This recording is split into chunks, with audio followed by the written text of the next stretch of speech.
Delhi. So let's dive in. Alex, there are two key messages in our statement. And they are, one, that 90 seconds to midnight is profoundly unstable and must not engender complacency. And two, the advancement of technology is quickening and outpacing our ability to govern them. But let's pull back the curtain for our audience today and talk through why we've said it. So Alex, can you summarize the highlights, or I guess the lowlights, of the current nuclear landscape? Thank you, Rachel. When we set the clock last year, there were major concerns that nuclear weapons could be used in Ukraine.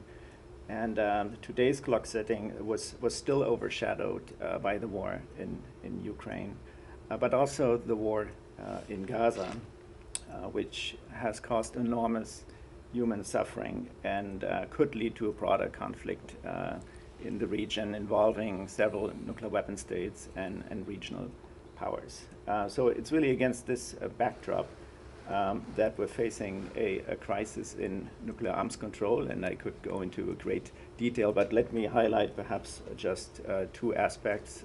First is that traditional nuclear arms control really has come to an end for now.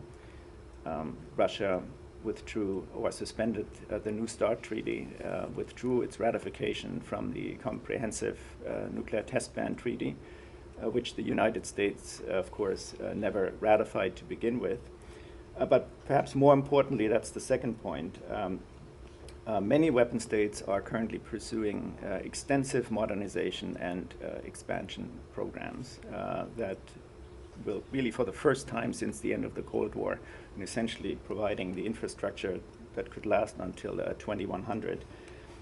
China is increasing its nuclear arsenal, now standing at 500 nuclear weapons. And for the first time, at least in my adult life, there's now talk in Washington that the US nuclear arsenal will have to increase also in order to match the arsenals of Russia and China combined.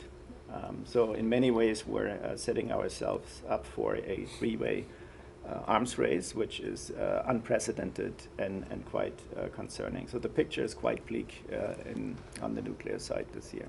Yeah, there's a lot that we'll come back to. Ambuj, I'd like to go to you now. Maybe you can set the scene for us on climate, which has had a tough year as well. Sure, happy to do so. On climate, the story has really been a mixed story. There's been a fair amount of bad news for sure, but there's also some good news.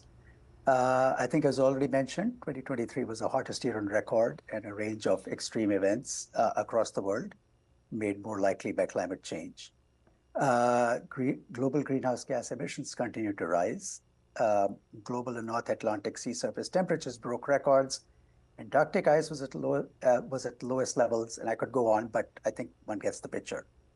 I do want to note that not everyone is obviously affected equally by this, and maybe we'll talk about this a little bit later. Also, unfortunately, the policies and pledges in place to address climate change do not allow us, at least as of now, to meet the Paris Climate Agreement goals. Having said that, there is some good news. We are moving in the right direction, even if not as fast as one would like. Renewables are dominating new energy deployment. Last year, there was $1.7 trillion invested in clean energy. At the climate COP in Dubai a few months ago, 2 months ago, 120 countries representing a significant fraction of the world's GDP, half of the world's GDP, agreed to triple the renewable energy deployment by 2030 and double energy efficiency. All good news, moving in the right direction. The International Energy Agency believes that fossil fuels will peak by 2030. So on balance, as I said earlier, we're moving in the right direction, but not as fast or as deeply as one would like. Right, thank you. Thank you. And Herb, this past year, artificial intelligence was really kind of on the table in new disruptive technologies. We spent some time really talking through it in our deliberations. Do you want to kind of set the landscape for how we should be thinking about new disruptive technologies, maybe with a frame around AI? Sure. we debated whether AI was going to be an existential threat to humanity. And it turns out there is debate about that, large amount of debate in the community, even among experts. Regardless of whether you believe that it is or is not going to be an existential threat, it's clear that it's a disruptive technology, and it's going to, it has disrupted many segments of society already. AI has lots of potential for magnifying corruption in the information environment and making the disinformation problem worse. And that's really bad because the threat multiplier effect means that we're not going to be able to solve other hard problems like nuclear war and climate change. And so that's really tough. That makes solving those problems much harder. And we talked about the question about AI and is it going to pose an existential threat. I have to note that any physical threat to existence from AI has to come because somebody chose to hook AI up to the physical world. It's some physical system. And it's true, like that if you make a bad human choice, like connecting ChatGPT to the nuclear launch system or something like that, yes, that's an existential threat. But that's a nuclear threat. That's not an AI threat. And Asha, I wanted you to follow her because I know we talk in the biosecurity, even biosafety, but the biosecurity space, there's a lot of thinking about its connection with AI in addition to how it affects the current landscape as well. So do you want to help broaden that out? Sure. Well, one thing I want to say is because of what happened last year and the discussions that started to occur, there's this sense that AI just suddenly popped up, but it didn't. We've had a pretty long tail on this one, and we've seen it improve and improve and improve, which it's supposed to do. It's AI, it's supposed to. But last year we heard more discussion about AI and its application in terms of genetic engineering, but also in terms of developing biological weapons, posing questions that would allow a person without a whole lot of technical expertise to obtain biological agents, put together a biological weapon, and so forth. And there are also the applications to facilities. As Herb said, you can hook GPT up to something and make those two systems work together. Now suddenly you can access a facility or figure out how a facility works too, and that has pretty big implications for laboratory biosafety and biosecurity. So one of the things at the Bulletin that we spend a lot of time thinking about is not only the advancement of the technology, but how it's governed, right? That technologies have huge potentials, but also huge risk. And if we can manage those risks, we can benefit from its potentials. There's actually been some pretty interesting governance efforts. Herb, I'm going to come back to you, particularly that's worth noting. Again, probably not fast enough, but in the AI space that would have been surprising to us a year ago. Well, it's true. Many nations have recognized some need to govern AI in some sense, in the broad sense of the term, and this, of course, that's what you're talking about. That some nations, many nations, do recognize that need. But there's also the other side of that is that all of these nations hope that AI is going to give them military and strategic and economic advantages over their rivals. And so any agreement among nations to curtail or govern or restrict the application of AI in any way is going to curtail some of those advantages. And so transforming this recognition that there is a need for governance into something real, something actionable, is going to be really tough. Yeah, and you're seeing that, Ash, in the bio space too, kind of attention to it, but not nearly fast enough. Not nearly fast enough, but also there is this tension between advancement and using this tool to help with the safety and help with the research efforts that have to go on, and maybe get ahead of some of these things. There's that on the one side, and then on the other side there's all this horrible, terrible stuff. So governance can't just handle the one negative piece. It has to take into account the other side. And there's this whole thing about economic and other competitiveness. With the world's bioeconomy right now, you cannot just up and tell a country or countries, hey, you can't use this. They have to think about the economic implications for themselves. To say that we're going to cut off a tool like this entirely isn't realistic, and so it poses another challenge to governance. How do you govern when you have a situation like this? Ambush, I'm going to pull you in here because I think in terms of governance, you were mentioning COP and the instruments we have around climate, but also I know this point on who it affects and how is something you think about quite often on the equity side of it. So I wonder if this might be a good point for you to jump in. Sure. You know, the climate problem is an interesting one because it really is a global problem. It affects everyone, and everyone actually has some effect on climate change through their emissions. So it's one of these issues that really does require global governance. You know, for example, you know, the COP, as I mentioned earlier, which is the Conference of the Parties to the Framework Convention on Climate Change, to which all governments are signatories, is really a kind of an annual stock taking, but also efforts to try to move the needle forward jointly. Having said that, I mean, the point that you made is very important, right? That every country really thinks about climate change differently and experiences climate change differently. You know, Asha just mentioned issues about competitiveness, right? In the climate area, there's a kind of a tension between competitiveness desires by countries to be leaders in these new green technologies that actually, in a sense, is at odds with cooperation in some way. So we have this tension there, and then, of course, because the magnitude and the nature of the climate threat varies drastically across countries. It depends on local manifestations of the climate change. It depends on local social and economic circumstances and capacity. And therefore, we have this situation where different countries are experiencing the problems differently, and different countries have different kinds of capabilities to engage with the problem.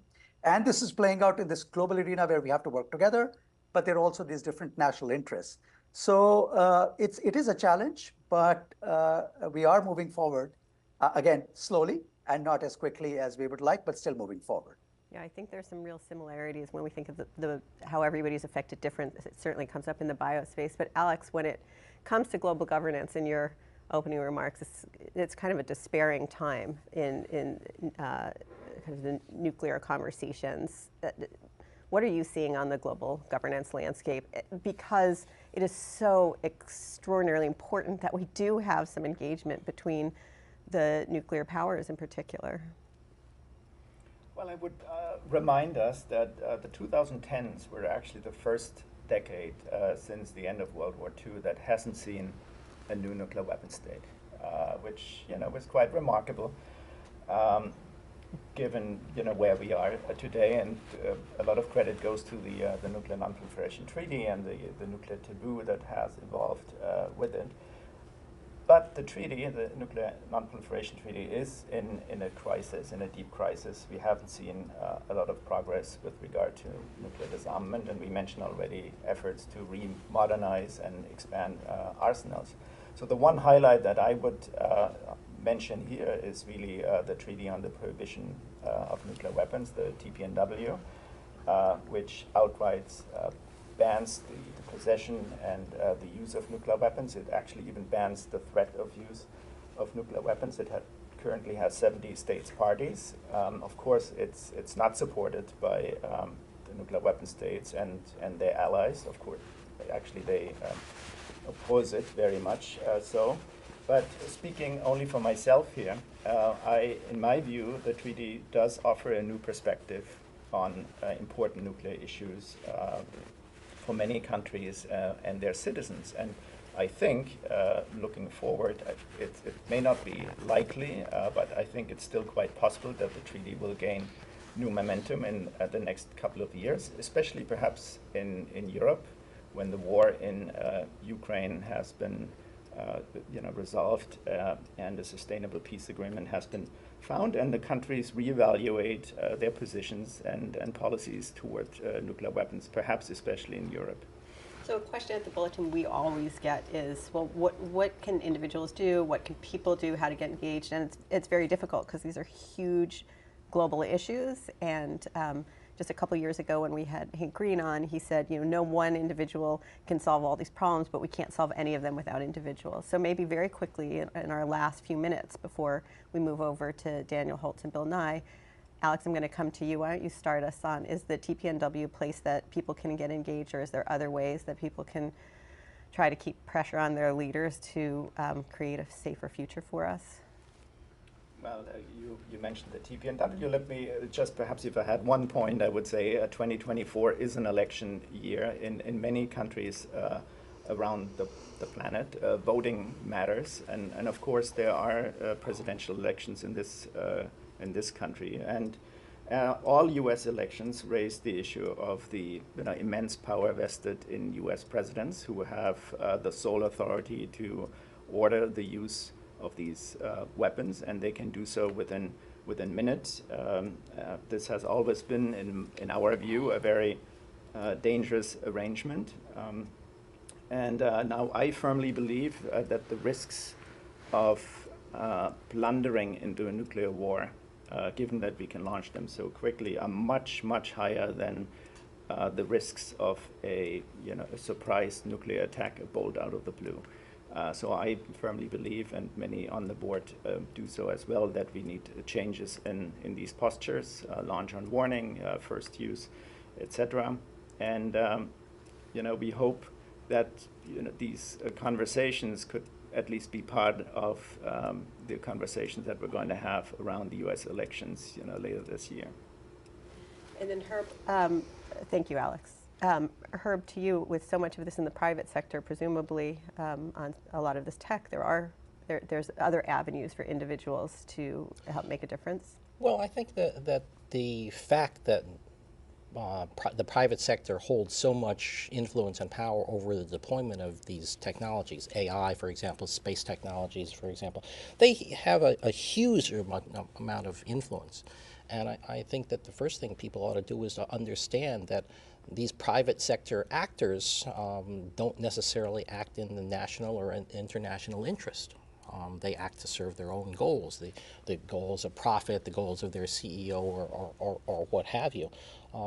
And I would urge people to think about how one can govern private sector actors, especially in democracies, which is not an easy task. Asha, I think that you struggle with that as well, or think about that, but what about in the biospace in terms of if individuals are watching, how can they pay attention to this, how can they get engaged? Well, look, I think everybody, individuals all the way up to the highest levels of government and our international organizations, I think we need to pay much more attention to what's going on with bio. We should not, any of us, be in a position where we're waking up one day and we're suddenly surprised that some disease started in some country and has made it to our borders. We all know that disease doesn't know any borders anyway.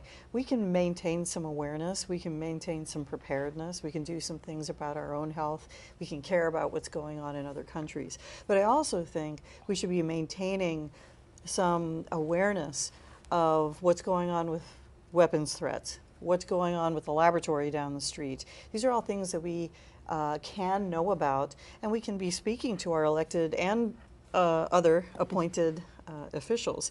And Alex talked about the presidency, and the presidency is huge and humongous. But our country and many countries also have something called Congress.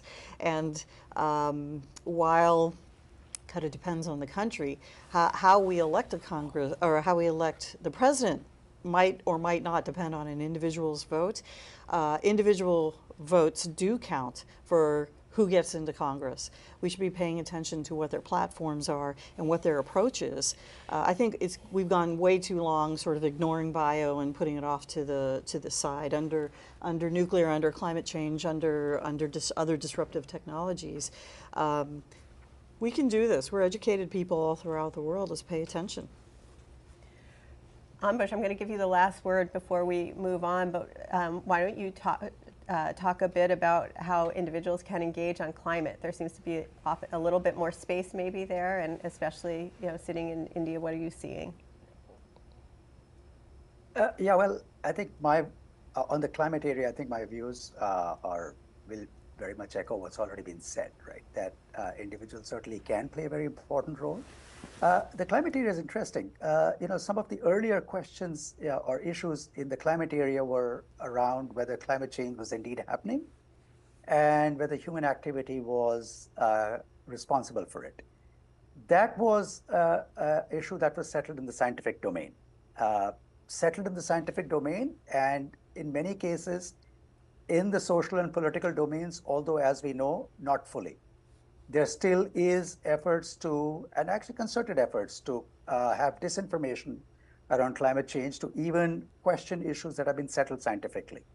So I think that's the first area where individuals can play a role, is to make sure that there is increasing societal consensus around the science of climate change. The second part is, now that we know climate change is real and humans are responsible, why aren't we doing enough about that? And that really has to be an issue that has to be taken on board first and foremost by governments, because the nature of the problem is such that governments really have to lead from the front. And I think, again, as was already mentioned earlier, that this is where individuals can really play a role in pushing for greater policies and political action in this space. I want to mention two particular points here. One is that a lot of the focus in the climate area, in terms of action on climate change, focuses on mitigation, which is reducing greenhouse gas emissions that are driving climate change. At the same time, we also need to make sure that there's equal attention being paid in political and policy circles around adaptation, which is making sure that the people who are getting affected most by climate change are basically we're able to manage and reduce the impacts of climate change on those people. Secondly, I think the point I want to make is that while it's true that this is, as I mentioned earlier, it's a global problem and everybody's should be engaged in the problem, it's not a problem that has been caused by everybody equally. Countries and people who are richer have contributed more to the emissions historically, and therefore, because this is a problem of accumulated greenhouse gases, it's a cumulative responsibility. But also, and perhaps more importantly, not everybody has equal capacity and resources to engage with the problem. So while it is truly a problem where everybody has to engage, individuals and countries, we also have to understand that the leadership for engaging with the problem cannot be equal. Those with the greatest privilege, the greatest resources, the greatest financial and technical resources really have to take the lead in that. And I think individuals across the world have to make sure that their political leaders really understand this reality, and therefore push for climate action, but push it in a way that's fair and equitable and just.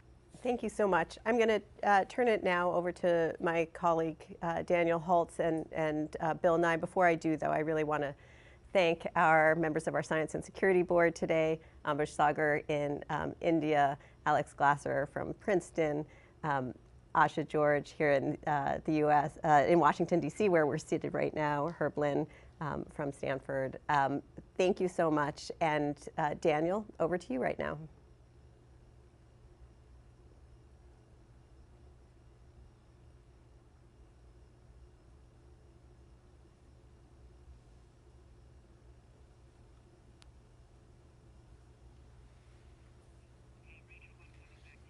You're coming back to me.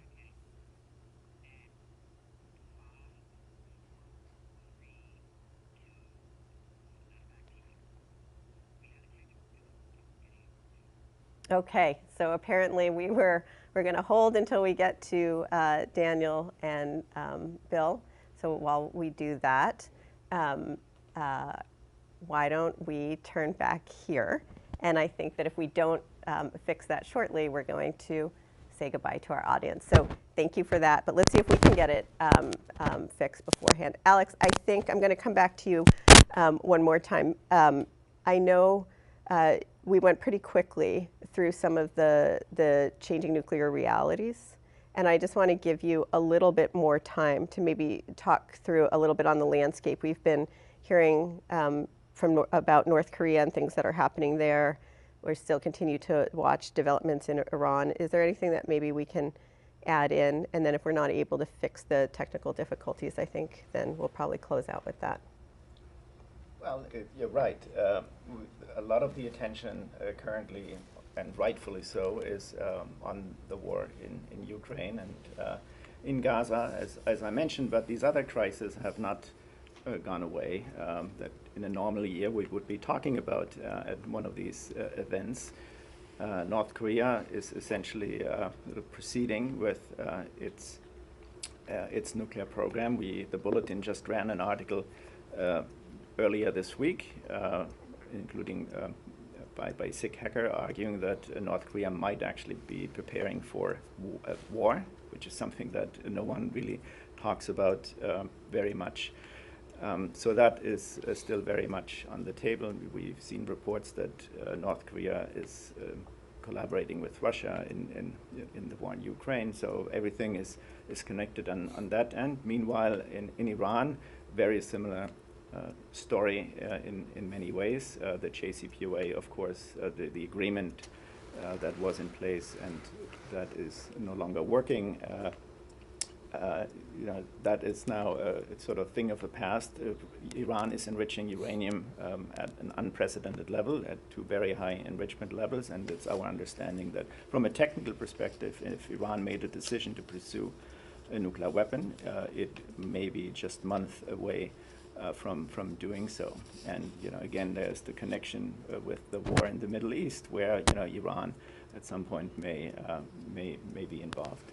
So these are crises that are looming, and that we haven't talked about very much. But it doesn't mean that they don't exist, not at all. Right, and just because it's a natural segue, Asha, you've been watching these wars and crises, and it gives you a lot of concern in your colleagues about how to think about different biological crises.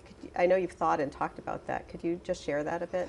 Well, I think there are two things. One is many of the same comments that Alex just made could be made about the biological side. The State Department talks about two countries, Russia and North Korea, having active offensive biological weapons programs. It talks about China and Iran also engaging in some activities that could or may not be biological weapons oriented. And we have to assume that there aren't just four countries that are looking at this. So we have that. We have this specter of the use of biological weapons on battlefields in crises. But then you also have the other side of it, where war and public health are inextricably linked. So if you have wars and countries in crisis, their health goes down, the public health goes down, they become more vulnerable, and then we have more diseases, circulating in their own countries and elsewhere. And you can layer on all this other stuff too.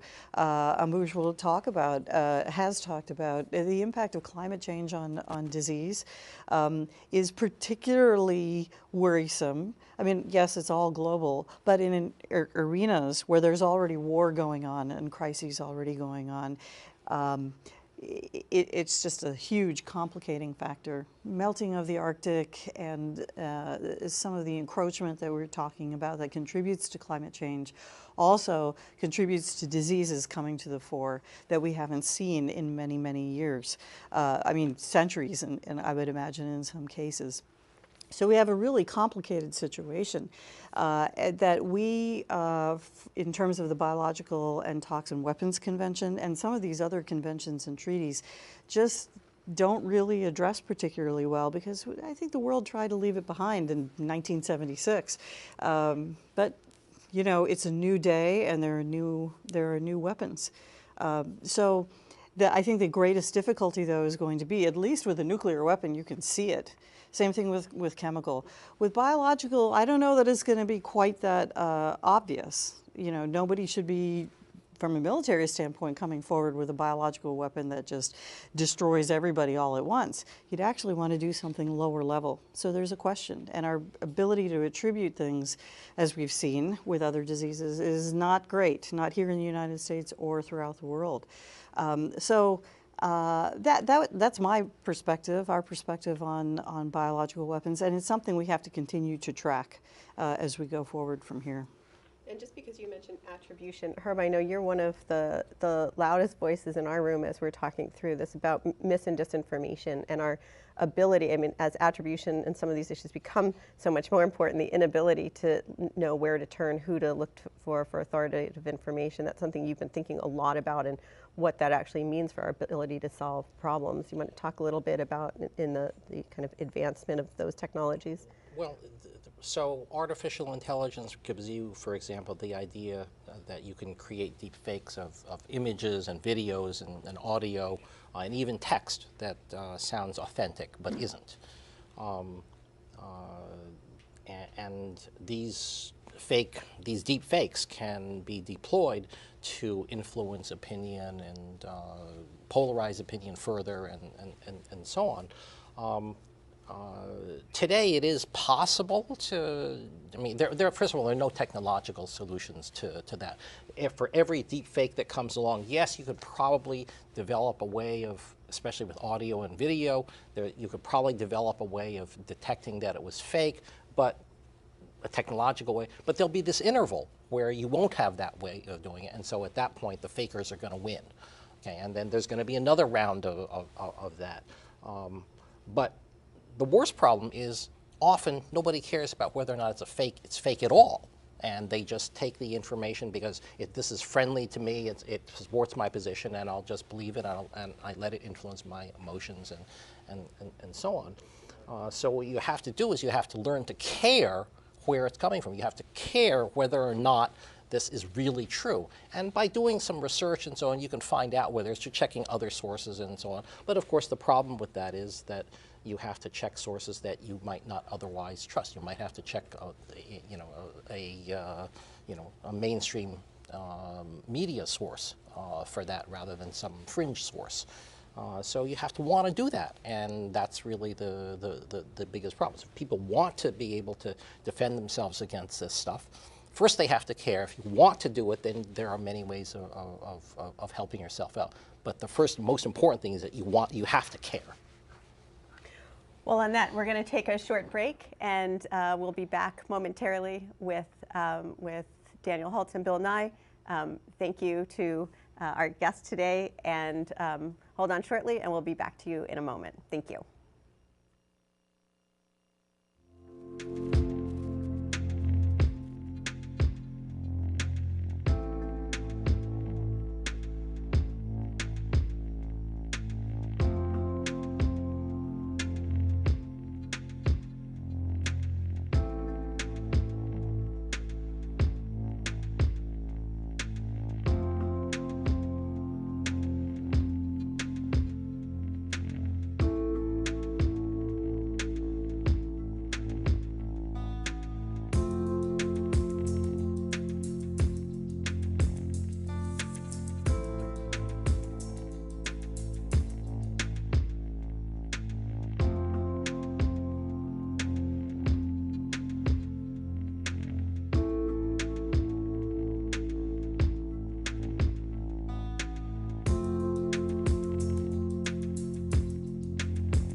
Thank you, Rachel. And I'm delighted to be joined by science educator Bill Nye to discuss actions we can take to turn back the hands of the Doomsday Clock. So, Bill, you've pointed out that many apocalypse films start with characters ignoring the warnings of scientists. Yes, yes. And we've just heard scientists and experts raising alarm bells. So my question to you is real life following the plot of a disaster movie? I guess so. Yeah, I mean, I remember very well Colossus, the Forbin Project. This is an older reference from the disco era. But the premise was that the Soviet computers, the computer that controlled Soviet weapons was connected to the United States' computer that controlled nuclear weapons. And wouldn't it be great if the two computers could agree on not blowing stuff up? And so, so things went wrong. Things went very wrong. And what everybody's afraid of, if I understand it, you are a physicist full-time. I'm an engineer. I still have a license, man, but I don't work in it full-time. But when you write a computer program in the good old days, by that I mean 3 years ago, what you'd put in, you had a pretty good idea of what was going to come out. But the trouble with artificial intelligence is we don't know what's going to come out. So what if these fire control systems, as they're called, interact in a way that's unpredictable and Yeah, sometimes the surprises are good, but sometimes not so good. surprises are good. Yeah, okay. So I know you share our concern about climate change, and as you travel the world giving talks and speaking with people, what is your sense of the level of awareness and kind of engagement with climate change? Is the tide finally turning? Well, the tide is turning-ish. Everybody, don't take my word for it. A few years ago, the mainstream media, as it's referred to, New York Times, Washington Post, Baltimore Sun, whatever it might be, would have an article about climate change once a month or something. Now there's an article almost every day with a reference to climate change. Even in the Wall Street Journal, which is sort of two newspapers in one, the regular reporting has climate change every day, and the editorial page doesn't. And everybody running for president on the other side, on the conservative side right now, none of them are willing to mention climate change. And the one guy who did has dropped, they've all dropped out. So that's bad for the future. And people say to me, Bill Nye, science guy, what can I do about climate change? Vote. Vote. It all adds up. Vote. We can do this, people. We can do this. And this is my next question. 2024, as what's been mentioned, is this unusual election year. Billions of people around the world voting. So how much does our future depend on the outcomes of these votes? Well, it's the most important thing in the world. Is that a big deal? So I thought you were being ironic or something. So I used to say, I'm of a certain age, I used to say that the election of 2000 was the most important election of our lifetime, because no matter what else happened, if Al Gore, and people love to hate Al Gore, knock yourselves out, but if he had become president, we would have done something about climate change. But as it was, we didn't do anything about it. In fact, things just got worse and worse.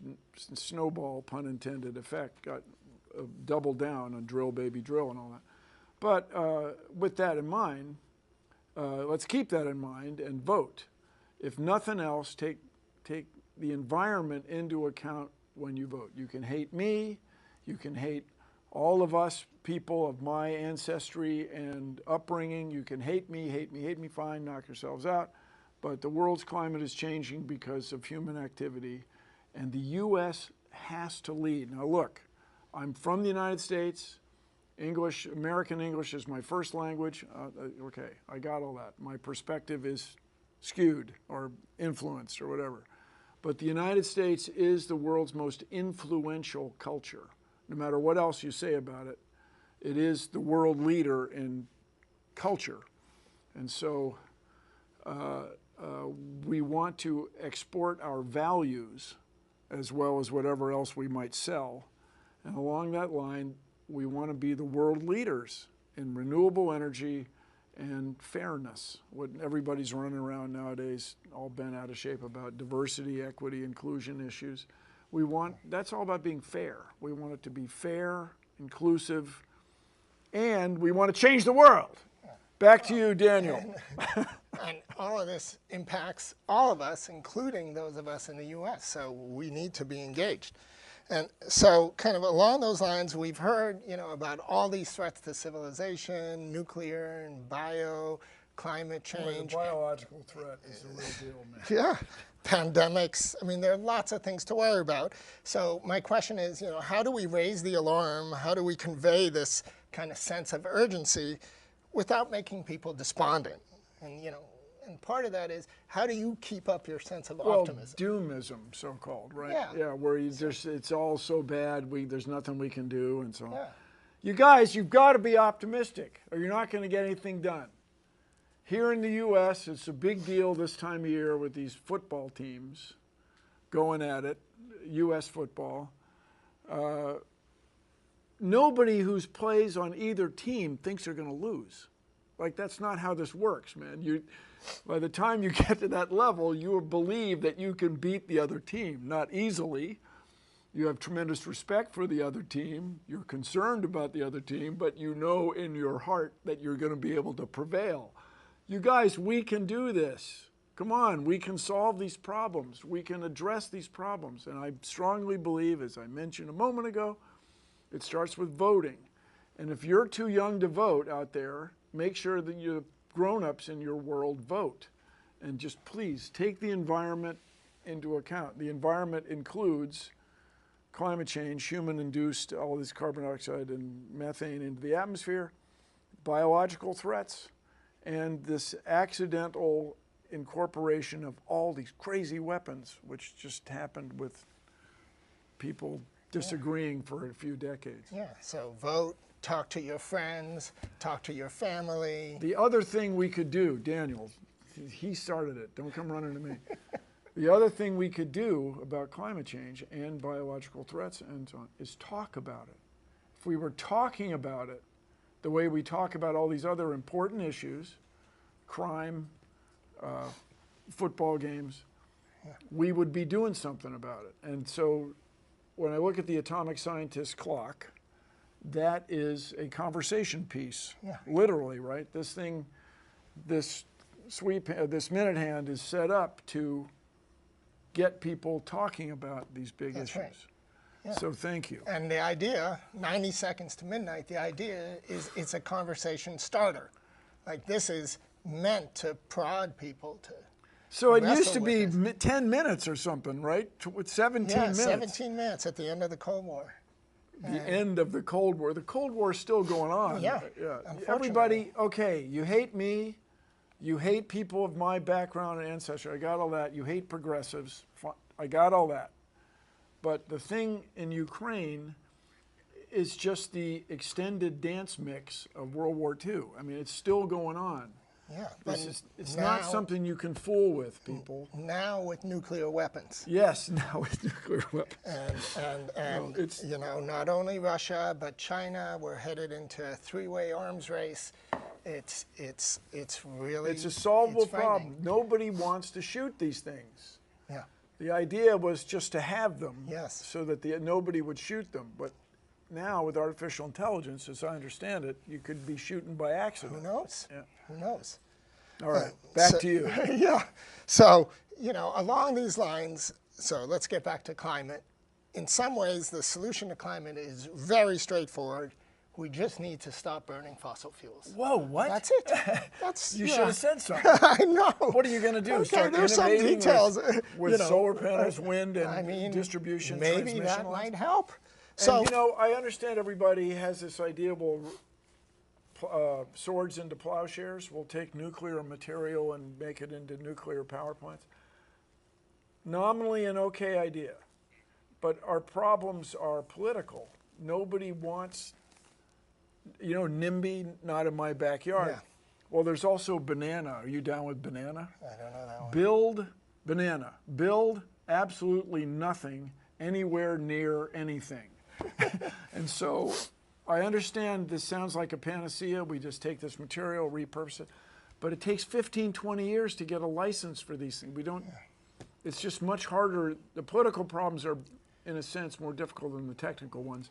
And the security problems are the big problems. That's how we got there. So, better transmission lines, wind and solar, and not shut down the nuclear power plants that are working now.